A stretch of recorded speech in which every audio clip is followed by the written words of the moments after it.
નમસ્કાર દોસ્તો, આપ જો છો સાયગ્રુપ મીડિયા હાઉસ સંચાલિત નવસારી લાઈવ. નવસારી જિલ્લા પંચાયતની આજે સામાન્ય સભા યોજાઈ હતી. જિલ્લાનો વહીવટ કરવા માટે વિવિધ કમિટીઓની રચના કરવી ખૂબ અગત્યની હતી.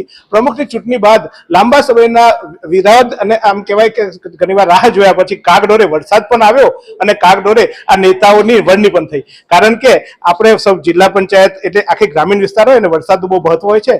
આપણે પાણી માટે તરફતા હોઈએ ત્યારે વરસાદ આવ્યો છે. વરસાદના લીધે અનેક રસ્તાઓ પણ જળબંબાકાર થયા છે, રસ્તાઓ બંધ પણ થયા છે, પણ હવે રસ્તાઓ ખુલી જશે કારણ કે હવે નેતૃત્વ સબર નેતૃત્વ અહીંયા સોંપવામાં આવ્યું છે. અને આપ જોઈ રહ્યા છો તે રીતે વિવિધ કમિટી 8 કમિટીઓ જે છે 8 કમિટીઓની રચના કરવામાં આવી છે. આજે જિલ્લા પંચાયતના પ્રમુખ નિરાલીબેનના અધ્યક્ષતામાં પ્રથમ સામાન્ય સભા યોજાઈ હતી અને આ સામાન્ય સભામાં આજે વિવિધ કમિટીઓના કામો સાથે સાથે જિલ્લા પંચાયતનું ભવન જે છે એમાં થોડીક જર્જરિત થયું છે, એ નવું મકાન બનાવવા માટેની પણ આજે દરખાસ્ત કરવામાં આવી હતી અને સાથે કંઈ નાના પંચની કેટલીક જે ગ્રાન્ટ છે એનો પણ કામ કરવામાં આવ્યા હતા. ત્યારે જે પ્રમુખ છે ખાલી માત્ર પરિચય લેવાનું છે કારણ કે મને ઇન્ટરવ્યુ આપવામાં લોકો ગભરાય છે, ઇન્ટરવ્યુ નથી લેવા આપણે, પણ કઈ કમિટીના કયા ચેરમેન છે એ બધા ઓળખી લો આપણે, એટલે આપણે પછી કઈ ફરિયાદ ક્યાં કરવી એ ખબર પડે. કારણ કે આપણે નેતાઓને ચૂંટવા બનાવે, નેતાઓ સાહેબની સાથે લાલ ગાડી આવી જવાની, લાઇટ આવી જવાની, ખુરશી આવી જવાની, ચેમ્બર આવી જવાની, તો કઈ ચેમ્બરમાં ચા પીવા જવી અને કઈ ચેમ્બરમાં આપણે ઉભરો ઠાલવવા જવું, કારણ કે ચા રહ્યા તો ઉભરો આવે ને, તો ઉભરો કઈ ચેમ્બરમાં ઠાલવવા જવું આપણને ખબર પડે. એટલા માટે આપણે પરિચય દઈ ગઈએ. તો બેનને તો પરિચિત છે જ, નિરાલીબેન આ જિલ્લા પંચાયતના પ્રમુખ છે અને સક્રિય છે. અને સાથે સાથે હવે જે નવા નામો છે એમના નામની પરિચય સાથે એમની પાસે જ મેળવીએ, કારણ કે એટલું તો બોલે. અમિતાબેન અશ્વિનભાઈ પટેલ, કારોબારી ચેરમેન તરીકે આજે મારી વરણી થઈ. કઈ બેઠકમાંથી મેં એવી કહ્યું ને અમને તમને પછી બેઠક ખોદતા હોય ને. ગેટ જિલ્લા પંચાયત પરથી હું બિનહરીફ ચૂંટાઈ આવી છું. રમેશભાઈ ભણાભાઈ હળપતિ અને જિલ્લા ખેતી ઉત્પાદન સહકાર સિંચાઈ અને પશુપાલન સમિતિની અધ્યક્ષ બનાવ્યા છે અને હું 5 બોદાલી સીટ પરથી બિનહરીફ ચૂંટાયો છું. રાહુલભાઈ મનુભાઈ પટેલ, મોવર 15 આરોગ્ય સમિતિના ચેરમેન બનાવ્યો છું. તમારો પરિચય જરાક લાંબો આપજો. એટલે કૌશિકભાઈ ઠાકોરભાઈ પટેલ, રૂમલા 18 જિલ્લા પંચાયત પરથી બિનહરીફ મારી વરણી થઈ હતી અને આજે મને બાંધકામ સમિતિના અધ્યક્ષ બનાવવામાં આવ્યો છે. રમીલાબેન નિલેશભાઈ પટેલ, 13 ખૂન જિલ્લા પંચાયત સભ્ય અને આજે મને મહિલા બાળ વિકાસ અધ્યક્ષ બનાવવામાં આવ્યો. પ્રમુખ તમે છો પણ હવે તમે ત્યારે પરિચય નતો, પ્રમુખનો બહુ પરિચય આપી દીધો, તમારો બાકી રહી ગયો હતો. પેલા આનંદ પટેલના વિસ્તારમાં તમે આવ્યા એ જ ને?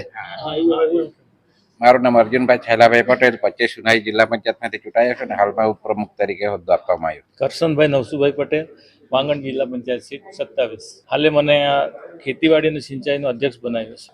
તુષાર ધનસુખભાઈ પટેલ, 8 ગંડેવા જિલ્લા પંચાયત સીટ, ગણદેવી તાલુકા, અને હાલ શિક્ષણ સમિતિના અધ્યક્ષ તરીકે મારી વરણી. દિનેશ કલ્યાણભાઈ નાયક, 22 જિલ્લા પંચાયત સામાજિક ન્યાય સમિતિ. હેતલબેન ગોવિંદભાઈ આહિર, આછવણી 1 જિલ્લા પંચાયત સીટ, દંડક તરીકે. જો આ બધા જ ચેરમેનો નિમાયા છે. આમ તો મારે સવાલ બધા બહુ પૂછવા હોય કે તમે કઈ કમિટી આવીને કમિટીમાં શું કામ કરવાનું, એવું પણ હવે નવા છે ને મારે બહુ વધારે લોકોને ગુચવવા નથી, પણ આશા રાખું છું આપને જે પણ કમિટી સોંપવામાં આવી, આપ જિલ્લા પંચાયતના સભ્ય છો, આપ જાતે ઘરેથી નીકળ્યા હતા, અમારી પાસે પ્રજા પાસે આવ્યા હતા, પ્રજા પાસે આપણે મત માંગ્યા હતા કે અમને મત આપો, અમે તમારી સેવા કરીશું. તમે સેવા કરવા નીકળ્યા છો તો બધા એક વચન આપી દેજો કે ભાઈ અમે ખરેખર સેવા કરીશું, સેવાના નામે મેવા નહીં ખાશો.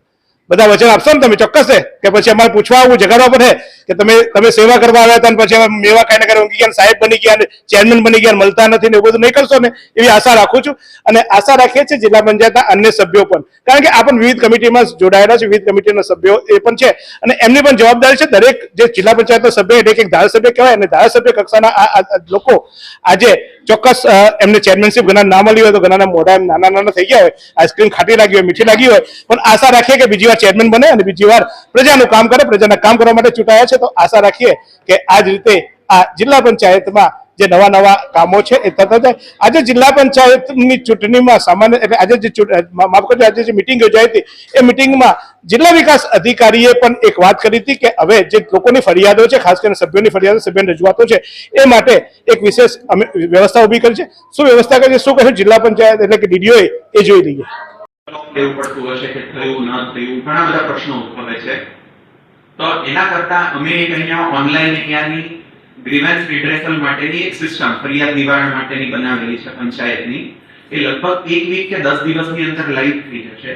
મારા જે પીએ છે પ્રતીકભાઈ, એમની પાસે હશે, એટલે એમાં આપ ફક્ત આવીને આપનો લેખિતમાં અરજી હોય અથવા ઓરલી જો આપ એમને કહી દો કે આ પ્રકારનો પ્રશ્ન છે, આ ગામમાં હેલ્થમાં, શિક્ષણમાં, પંચાયતના કોઈ પણ રોડ બાબતની હોય, તો આપ જો ત્યાં લખાવી દો તો એ ઓનલાઈન અમારી સિસ્ટમમાં જ બોલશે કે આપણે આ તારીખે આ દિવસે આ ફરિયાદ નોંધાવી છે અને જે તે કન્સર્ન અધિકારી છે એને વોટ્સએપ મારફતે, ઈમેલ મારફતે આપની આખી કમ્પ્લેન્ટ પણ જતી રહેશે અને જ્યાં સુધી એ ક્લોઝ ન થાય ત્યાં સુધી અમે જ તે ઇન્ટરનલી એનું મોનિટરિંગ તો આ પ્રકારની એક સિસ્ટમ છે. તો આ બારોબાર ભલે કન્વે કરી દો પણ એકવાર અમારા સિસ્ટમથી પણ રૂટ કરશો તો અમે જ તેનું સતત ફોલોઅપ લેતા રહીશું અમારી ઇન્ટરનલ મીટિંગ. તો જિલ્લા પંચાયતની ઘર બેઠકમાં ખુરશીઓ ઓછી હતી. અમે ટીકા કરી હતી કે ખુરશીઓ બધી બધા ગોઠવાઈ જાય, જેટલા સભ્યો છે એટલા. આ વખતે બધી ખુરશીઓ ગોઠવાઈ ગઈ છે અને જેટલા સભ્યો હતા એટલા. આમ જે કામો છે અમે ત્યાં ધ્યાન થતા જઈએ ત્યાં આશા રાખીએ કે એવા કામો પણ થતા જાય. તો જોતા રહો આ રીતે નવસારી લાઈવ. નવસારીમાં રાહત દરે ઉત્તમ સારવાર મેળવવાનું સ્થળ એટલે Kejal life in multi speciality hospital, જ્યાં સામાન્ય ઓપીડી ઉપરાંત સર્જિકલ, બાળરોગ, સ્ત્રી રોગ, ઓર્થોપેડિક જેવા વિવિધ વિભાગોના નિષ્ણાંત તબીબો, અત્યાધુનિક સુવિધાઓ સાથેનું આઈસીયુ તેમજ મા કાર્ડ અને આયુષ્માન કાર્ડ હેઠળ સારવાર ઉપલબ્ધ છે. તો આ હોસ્પિટલનું સરનામું નોંધી લો. નેશનલ હાઈવે નંબર 48, સ્વામિનારાયણ મંદિર સામે, કબીલપુર, નવસારી. અને વધુ માહિતી માટે સ્ક્રીન પર દેખાતા નંબર પર સંપર્ક કરો.